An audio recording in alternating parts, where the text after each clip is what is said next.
अतिशय धक्कादायक घटना ही मालेगाव तालुक्यातील आपण पाहतो। या ठिकाणी या आरोपीला फाशीची शिक्षा द्यावी अशी मागणी आता जोर धरू लागलेली आहे। संताप व्यक्त केला जातोय।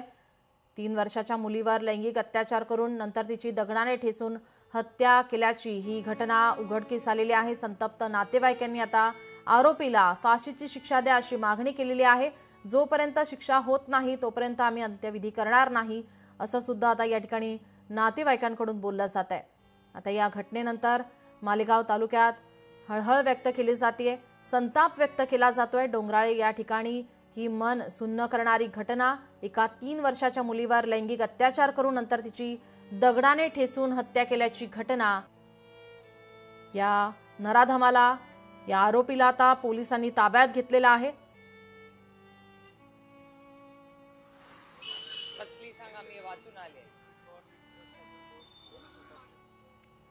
संतप्त नातेवाईकांनी आरोपीला फाशीची शिक्षा द्या अशी मागणी केलेली आहे। मालेगाव तालुक्यातील ही धक्कादायक घटना। काल पण केली, आजही केला। आजही काय पाणी आहे आणि काय काय रिव्ह्यू नाही, 3-4 महत्त्वाच्या गोष्टी आहेत की नवले ब्रिजवर झालेला अपघात आणि आज वारजामधल्या पुलामध्ये जो प्रचंड ट्रॅफिक त्या भागात सातत्याने होतो, तर त्या जी अपूर्ण कामं आहेत ती तातडीने पूर्ण झाली पाहिजेत। त्याचा दर महिन्याला मी फॉलोअप घेते, या प्रक्रियेचाच हा भाग आहे। पुणेकर हे खरंच त्रस्त झालेत या ट्रॅफिकनी। मेट्रोचा एवढा मोठा उपक्रम घेतला, पण ट्रॅफिक मॅनेजमेंट जे करणं गरजेचं आहे ते अजून होताना दिसत नाही आहे। त्यामुळे पाण्याचे प्रश्न असतील, कचऱ्याचे प्रश्न असतील आणि प्रचंड ट्रॅफिक, ह्याच्यात पुणेकर खरं हैराण झालेले आहेत आणि त्याच्यात अनेक सोल्युशन्स मार्ग आम्ही सुचवलेली आहेत, पण त्याची यशस्वी अंमलबजावणी होत नाही, हे दुर्दैव आहे। जिल्ह्यात राष्ट्रवादी नगर परिषदच्या निवडणूक आहेत, एकेकाळी तुमचे सहकारी असलेले प्रदीप गारटकर हे अजित पवारांकडे सुद्धा नाराज होऊन त्यांनी बंडखोरी केली।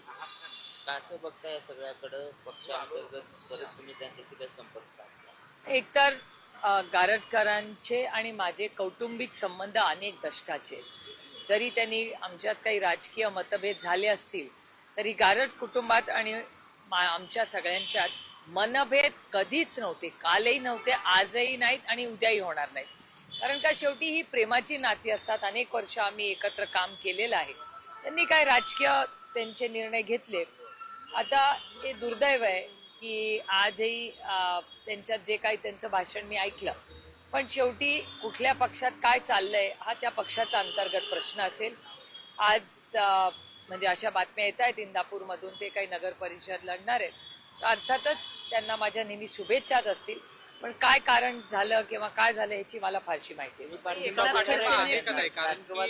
पक्ष गारटकरांना पाठिंबा देणार आहे का? कारण तिथे अजित पवारांची राष्ट्रवादी सुद्धा लढते आणि त्यांच्या नगराध्यक्षाचा उमेदवार सुद्धा। मला वाटतं तिथले आमचे सगळे नेते, माननीय हर्षवर्धन भाऊ, आमचे संघटनेतले सहकारी, या सगळ्यांची चर्चा करूनच आम्ही जो काय म्हणजे माझे सहकारी महारुद्र पाटील असतील, शिंदेजी असतील, आमचे तालुक्याचे अध्यक्ष असतील, इंदापूरच्या सगळ्या नेत्यांची चर्चा करूनच आम्ही निर्णय घेऊ।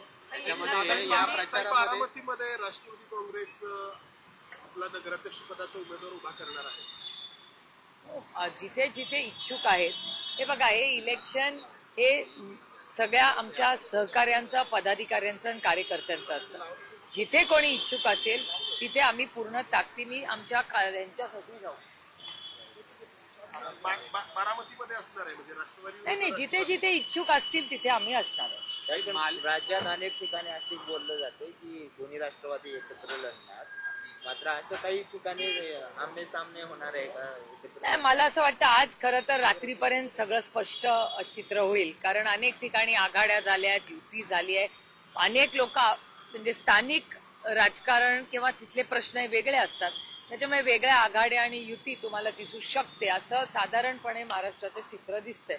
मला वाटतं आज संध्याकाळपर्यंत स्पष्ट होईल। एकनाथ खडसेंनी माहिती अशी दिली की मुक्ताईनगरचे ज्या नगर परिषद आणि नगरपंचायती आहेत आमच्या पक्षाची म्हणजे राष्ट्रवादीची ताकद कमी आहे, तर तुमच्याशी किंवा साहेबांशी बोलून वेळ पडली तर मुक्ताईनगरची एकही निवडणूक आम्ही लढणार नाही. खडसेंचं काही बोलणं झाले तुमचं? नाही, माझं काही खडसे साहेबांशी बोलणं झालेलं नाही. काही बारामतीचे नगराध्यक्ष पदाचे उमेदवार युगेंद्र पवार असणार अशी चर्चा आहे. नेमकं नाही, आता चर्चाला काय म्हणजे चर्चाला तर मोकळीक आहेच, प्रत्येकाने काय वाटावं, पण युगेंद्र पवार इलेक्शन लढणार नाहीयेत. आता ही स्थानिक कार्यकर्त्यांची निवडणूक आहे, पण तुमचं आणि अजितदादांचं या संदर्भात काही बोलणं झालंय का? पिंपरी चिंचवड असेल किंवा नाही, माझं अजितदादांशी या कुठल्याच बाबतीत चर्चा झालेली नाही. अनेक वेळा सहकारी पदाधिकारी कुठे भेटतात, लग्न म्हणजे कालही मी 2 लग्नांना घेतले होते, खूप लोक भेटले, गप्पा झाल्या आणि अर्थातच काही ठिकाणी चर्चाही राजकीय झाली. अर्थातच 2 राजकारणी भेटल्यावर काहीतरी होतच नेहमी, पण असं काही स्पेसिफिक कुणाची चर्चा किंवा आम्ही आदरणीय पवार साहेबांचं स्टेटमेंट तुमच्याच चॅनलवर तुम्ही सगळ्यांनी दाखवलेलं आहे. त्यांनी सगळ्यांना सांगितलं की त्यांना जे योग्य त्यांच्या भागात वाटेल त्या पद्धतीने विकासासाठी कार्यकर्त्यांनी निर्णय घ्यावे. पवार साहेब परवा बारामतीमध्ये म्हटले की निवडणुकीच्या आधी खात्यावरती पैसे देणं हे आहे, तर निवडणूक आयोगाने याबद्दल विचार करण्याची गरज आहे किंवा त्याच्याबद्दल काही धोरण असायला हवं, तर तुम्हाला काय वाटतं? नाही, मला वाटतं आचारसंहिता किंवा ह्याच्यात बिहारमध्ये 3-4 कॉम्बिनेशन्स आहेत खरं.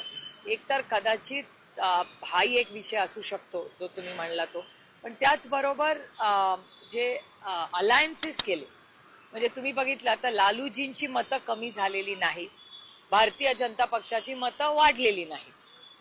सगळा डेटा तुम्ही जर कोरिलेट केला तर तुमच्या लक्षात येईल की हे नितीश कुमारजींचा करिश्मा आहे, हे मान्यच करावं लागेल, पण त्याचबरोबर लालूजींची मतं कुठेही कमी झालेली नाहीत आणि राज्यामध्ये सगळ्यात जास्ती मतं ही लालू.